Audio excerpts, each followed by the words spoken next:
Hello students, let's come and read us an interesting story today. First of all, I want to ask you, have you ever heard about a singing bird? Surely, you have heard. Your answer will be cuckoo, nightingale, robin, sparrow, etc. So now here is an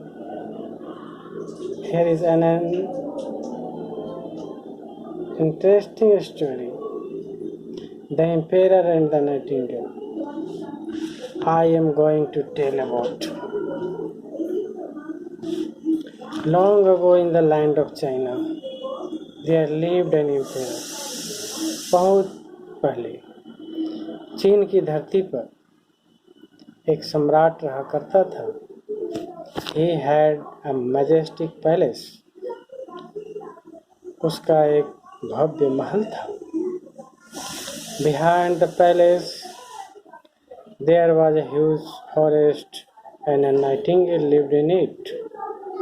महल के पीछे एक विशाल जंगल था और बुलबुल वहाँ रहती थी. The nightingale sang so melodiously that it was known far and wide. बुलबुल इतना सुरीला ढंग से गाती थी कि दूर दूर तक लोग उसे जानते थे. People even wrote books about it. यहाँ तक कि लोगों ने उसके बारे में किताबें भी लिखी थी. One day the emperor read one of the books and wished to see the bird singing. एक दिन सम्राट उन किताबों में से एक किताब पढ़ता है और उस गाने वाली चिड़िया से मिलने की इच्छा जाहिर करता है. The emperor ordered his men to bring the nightingale to the palace. सम्राट अपने लोगों को आदेश देता है उस नाइटिंगेल को महल में लाओ. Only a kitchen maid had seen the nightingale. केवल एक रसोइया ही उस नाइटिंगेल को देखी थी. So she took them to the bird. इसलिए वह राजा के लोगों को पक्षी के पास ले जाती है. The kitchen maid asked the nightingale to come to the palace with them. वह रसोइया नाइटिंगेल से कहती है कि लोगों के साथ महल में आओ. The nightingale agreed to go to the palace with them. Nightingale उन लोगों के साथ महल में जाने के लिए तैयार हो जाती है. The nightingale sang so melodiously that tears came into the emperor's eyes. वह नाइटिंगेल इतने सुरीले ढंग से गाती है कि राजा के आंखों में आंसू आ जाते हैं. He ordered his men to put the nightingale in a fancy cage. वह अपने लोगों को आदेश देता है कि वह नाइटिंगेल को श्रृंगार युक्त पिंजरे में रखें. Some days later, a messenger brought a present from the king of Japan.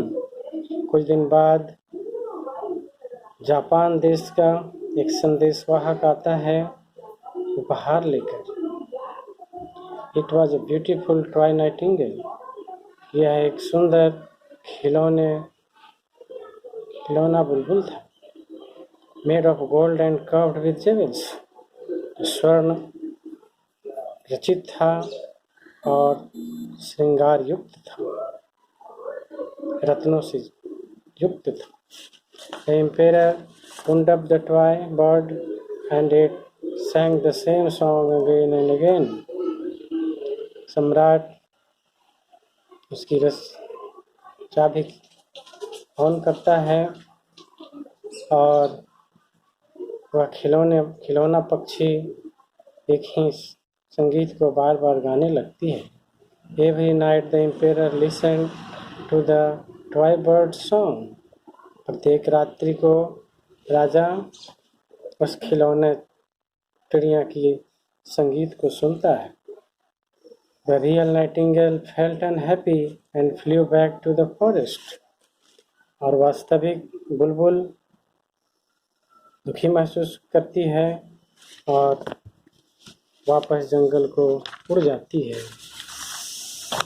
One day the toy bird broke and no one in the kingdom could repair it. एक दिन खिलौना चिड़िया टूट जाती है और साम्राज्य में ऐसा कोई नहीं है जो उसकी मरम्मत कर सकता है. The emperor became sad. राजा दुखी होता है. His only wish was to hear the melodious music of the nightingale again. तो उसकी मात्र इच्छा थी कि वह पुनः बुलबुल की सुरीले संगीत को सुने. Years passed and the emperor grew very sick. वर्षों बीत गए और सम्राट बीमार पड़ गया. When the real nightingale heard the news, it flew to his window to sing. जब वास्तविक चिड़िया यह समाचार सुनती है तो वह खिड़की पर गाने के लिए आ जाती है. Every day the bird sat on the window and sang sweet songs for the emperor. प्रतिदिन चिड़िया खिड़की पर बैठती है और राजा के लिए मधुर संगीत गाती है. He recovered very soon. और सम्राट बहुत जल्दी स्वास्थ्य लाभ पाता है. The emperor pleaded the nightingale to come back to the palace and stay in the cage. सम्राट बुलबुल से निवेदन करता है कि वह पुनः वापस महल में आ जाए और पिंजरे में रहे. The nightingale refused to stay in the palace, but promised to come to the window every night to sing, and he did.